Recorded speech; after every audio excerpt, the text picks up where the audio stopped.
अब सूत अब चौथे सूत्र का पाठ करते हैं। प्राण भृत्या।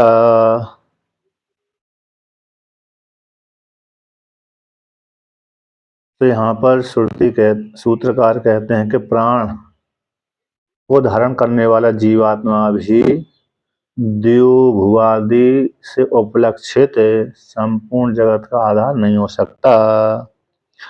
सूत्र में जो चकार आया है वो चकार पूर्व सूत्र से नकार को अनुकर्षण करने के लिए है, अनुषंग करने के लिए है, खींचने के लिए है, अन्वय करने के लिए है। तो पीछे के नकार की अनुवृत्ति चकार से जाएगी। तो प्राण भी संपूर्ण जगत का आधार नहीं हो सकता।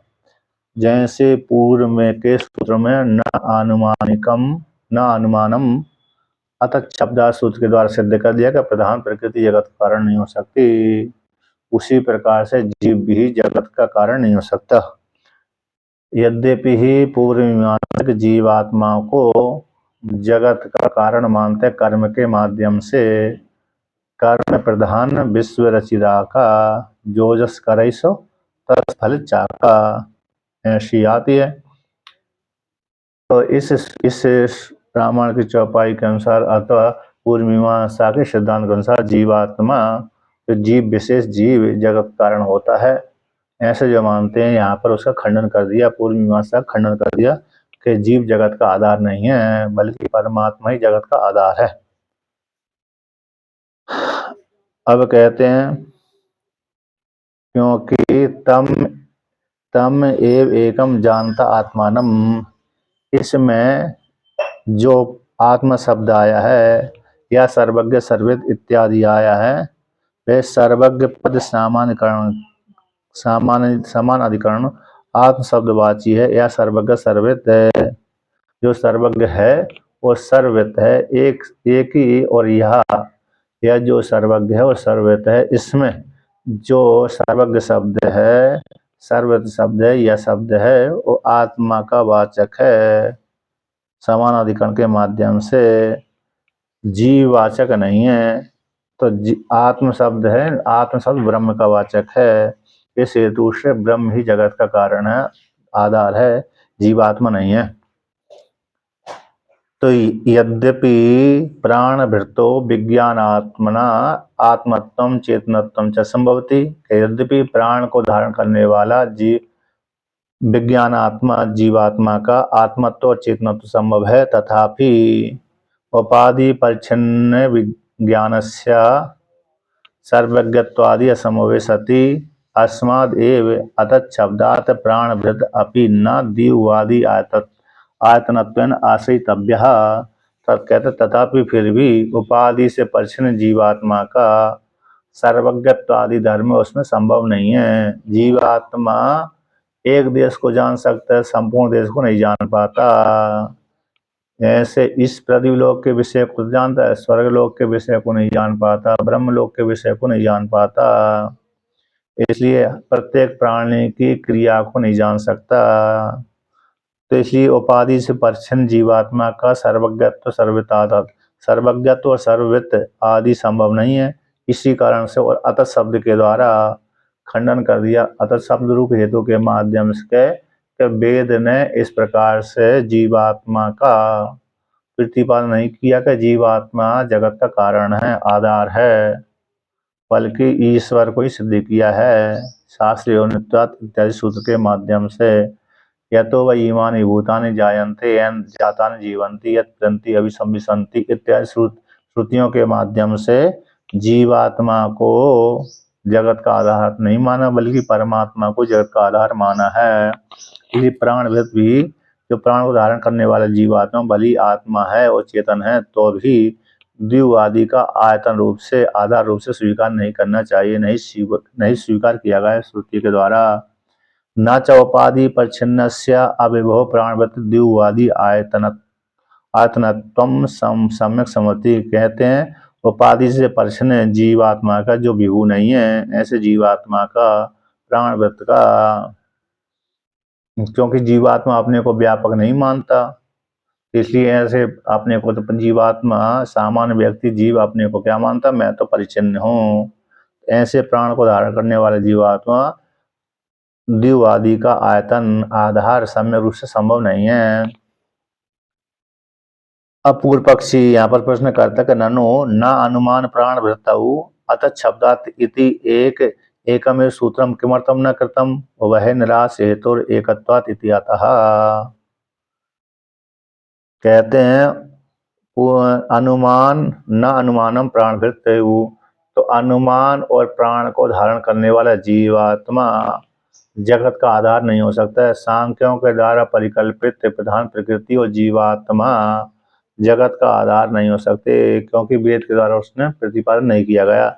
तो अतः शब्द जो में ये सूत्र है, दो अलग सूत्र रचना करने की क्या आवश्यकता पड़ी जब एक सूत्र से काम चल रहा था, क्योंकि दोनों सूत्रों में निराश का हेतु वो वह है, निराश हेतु दोनों सूत्रों में जो निराश का कारण है हेतु है तो एक ही है। अतः शब्दात इसलिए पृथक सूत्र रचने की क्या आवश्यकता है।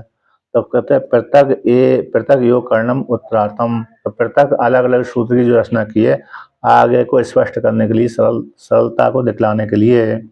योग्य सूत्र है उत्तर सूत्रस्थ हेतु नाम, उत्तर सूत्रों में आए गए हेतुओं का जीव मात्र का निराश किया गया। जीव मात्र का निराश से अन्वय के लिए, जीव मात्र रूप से निराश के द्वारा अन्वय हो जाने पर भी सुबोध के लिए, किसके लिए, अच्छी प्रकार सरलता से समझाने के लिए सूत्रकार ने पृथक सूत्रों की रचना कर दी। प्राण वृत्त इत्यादि सूत्रों की पृथक सूत्रों की रचना कर दी साधकों को समझने के लिए, विद्यार्थियों को समझने के लिए।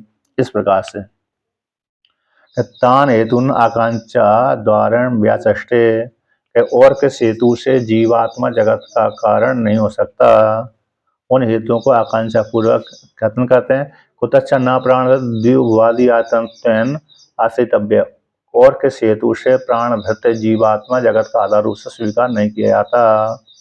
भेद विपदेशात, भेद का कथन होने से जीवात्मा परमात्मा का पृथक पृथक श्रुति के द्वारा उपाधि को लेकर के भेद का प्रतिपादन किए जाने से। क्यों, श्रुति कहते तम एव एकम आत्मानम जानता, उसी एक आत्मा को तुम जानो हे साधक, तुम इस निर्गुण निराकार परमात्मा जो तुम्हारा स्वरूप उसको जानो। तो जानने वाला अलग हो गया, जानना जा रहा है वो अलग हो रहा है। इसलिए भेद का कथन होने से जीवात्मा जगत का कारण नहीं हो सकता, आधार नहीं हो सकता। स्वरूप से तो कारण है, आधार है, लेकिन उपाधि से वो कारण आधार नहीं है। तो यहाँ पर कहते हैं तो जीवात्मा परमात्मा का भेद का श्रुति कथन करती है। भेद व्यपदेशश्च यह भवति, टीका में आया है यद्यपि विशुद्ध पृथक आत्मा ही अत्र गेह तम एव एकम आत्मानं जानता, उसी एक तम एव एकम आत्मा जानता आत्मानं, उसी एक आत्मा को तुम जानो। इस श्रुति में जो आत्मा शब्द आया है प्रत्येक आत्मा का ही वाचक है। तो यद्यपि विशुद्ध प्रत्येक आत्मा ही अत्र यहाँ पर गया, तथापि जीवत रूप आकार रूप हेतुओं के माध्यम से ज्ञाता और गे में भेद हो जाने से गे रूप से जीवात्मा यहाँ पर स्वीकार नहीं किया जाता। और कहते हैं एवं चाह जीवत्व लिंग विशिष्ट रूप से, जीव में जीवत लिंग विशिष्ट हो जाने से जीव का द्विवादी जो वाक्य आता है उसका खंडन कर दिया। द्विवादी लोगों का आधार जीवात्मा नहीं हो सकता। न शुद्ध रूपेण इति मंतव्य, किंतु जीवात्मा का शुद्ध रूप से निषेध नहीं किया गया। जीवात्मा का जो शुद्ध स्वरूप है वह तो जगत का कारण है। उपाधि से परिच्छिन्न जीवात्मा जगत कारण नहीं हो सकते, किंतु उपाधि से रहते जीवात्मा का जो शुद्ध स्वरूप है वह जगत का कारण है, आधार भी है। इसलिए कहते हैं भेद विपदेशश्च यह भवति, भेद श्रुति भेद का विपदेश करती है, कथन करती है। किसमें, तम एव एकम जानता आत्मानम, तो उस एक आत्मा को तुम जानो। इति गे ज्ञात्री भावेन, एक ज्ञाता है गे है, परमात्मा गे है जीवात्मा ज्ञाता है। तत्र प्राण भृत तावत मोक्षत्वात् ज्ञाता, इन गे और गे के मध्य में, गे और ज्ञाता के मध्य में जो प्राण भृत है ज्ञाता है जानने वाला, तावत मोक्ष होने से ज्ञाता है। परिशेषाद आत्म शब्द वाच्यम ब्रह्म गेयम द्विवादी आत्मम गम्यते न प्राण व्यतिरिक्त, पारिशेष न्यास प्रसक्त प्रतिषेधात् न प्रसक्त प्रतिषेधे अन्यत्र अप्रसंगा शिष्यमाण संप्रत्य परिशेषा प्रसक्त प्रतिषेधे अन्यत्र अप्रसंगा शिष्यमाण संप्रत्य परिशेषा। जो पारिशेष न्याय है प्रसक्त जीवात, क्योंकि प्रधान प्रकृति जीवात्मा में चेतनत्व धर्म है और आत्मत्व धर्म है। प्रसक्त जो जीवात्मा जगत के कारण होने से प्राप्त हो रहा था, तो प्रसक्त जीवात्मा का निषेध कर दिया। प्रसक्त प्रतिषेधे अन्यत्र अप्रसंगात, अन्यत्र स्मृति के द्वारा परिकल्पित प्रधान प्रकृति जगत कारण का निषेध कर दिया था पहले से ही, तो अन्यत्र उसकी प्रसक्ति न होने पर परिशेष न्यास से चेतन और आत्मत्व जो ईश्वर में आ गया, तो चेतन जो आत्मा है, परमात्मा है, वही जगत का कारण है। इस रूप से परिशेष न्याय के द्वारा आत्म शब्द वाच्य ब्रह्म ही गेय है, वो द्विवादी का आयतन है। इस प्रकार से जाना गया है। न प्राणवत, प्राण को धारण करने वाला जीवात्मा जगत के कारण नहीं हो सकता, इस प्रकार से सिद्ध किया है। इसलिए जीवात्मा को छोड़कर जीवात्मा है और प्रधान प्रकृति आदि है, जगत का कारण नहीं है, बल्कि परमात्मा ही जगत का कारण है। निर्गुण निराकार परमात्मा माया रूप शक्ति को लेकर के जगत का कारण बनता है, और जीवात्मा अथवा प्रधान प्रकृति जगत कारण नहीं है। इस प्रकार सिद्ध कर दिया।